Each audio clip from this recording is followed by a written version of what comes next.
madilim pa.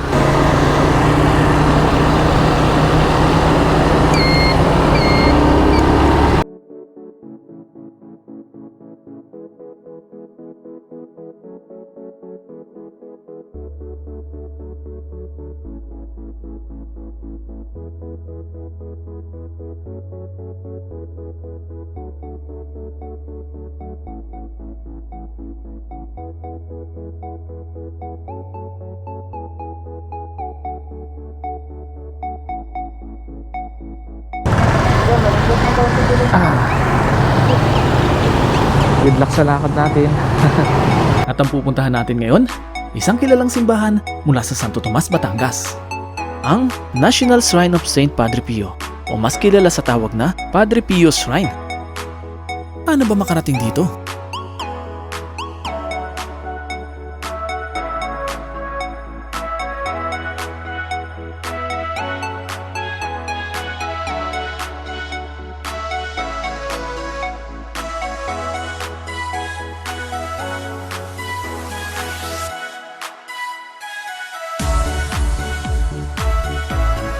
Pagkatapos ng higit isang oras na paglalakbay, narating namin ang Padre Pio Shrine.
Sulit at sobrang enjoy ang pagpunta namin dito. Hanggang dito na lang at sana nag-enjoy din kayo. Ito ang inyong friend and this is Friend TV. Ride safe and God bless. Thank you for watching and see you on our next adventure.